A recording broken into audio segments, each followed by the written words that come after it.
Magandang hapon, Pilipinas. Mula sa Pag-asa DUST, narito na po ang latest sa lagay ng panahon.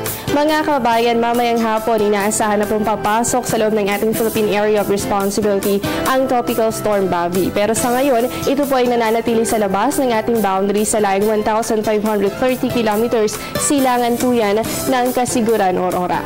Taglay po nito ang lakas ng hangin, nasa 65 kilometers per hour at ang gustiness o yung pagbugso ng hangin, papalo po yan sa 80 kilometers per hour. Patuloy naman po ang kilos ito west-northwest sa bilis na lamang na 20 kilometers per hour. At sa pagpasok po nito sa ating boundary, bibigyan naman natin ito ng local name na Betty, ang pangalawang bagyo para sa taong 2015.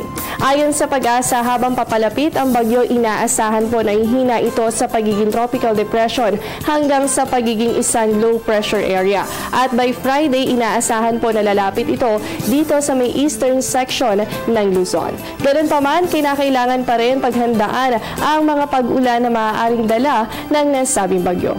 Samantala, patuloy naman tayong makakaranas ng magandang panahon sa mga susunod na oras dahil patuloy pong pag-iral ng ridge of high pressure area dito pa rin po yan sa may northern Luzon. Kaya naman ang buong bansa natin makakaranas po tayo ng good weather condition liban na lamang sa mga tsansa ng mga pulupulong pag-ulan o pagkidlat at pagkulog.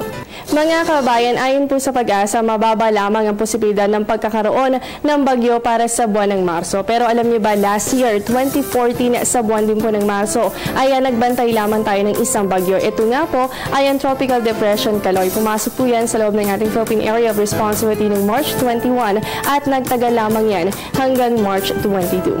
At narito naman po ang mga tropical cyclone category ng mga bagyo sa loob yan ng ating Philippine Area of Responsibility. Tinatawag po na tropical depression kapag yan po ay nasa 61 kilometers per hour yung lakas ng hangin.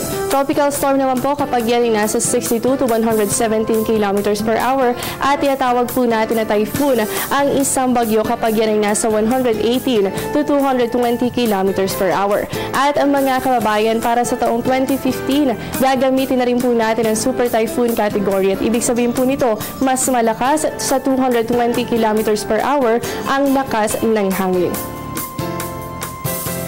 At yan mo ng latest mula dito sa Pag-asa DUST. Manatiling nakatutok sa Panahon TV kung saan walang pinipiling panahon ang pagbibigay impormasyon. Ako po ang inyong nakasama, ang inyong weather body, Jessie Basco. Magandang hapon sa inyong lahat.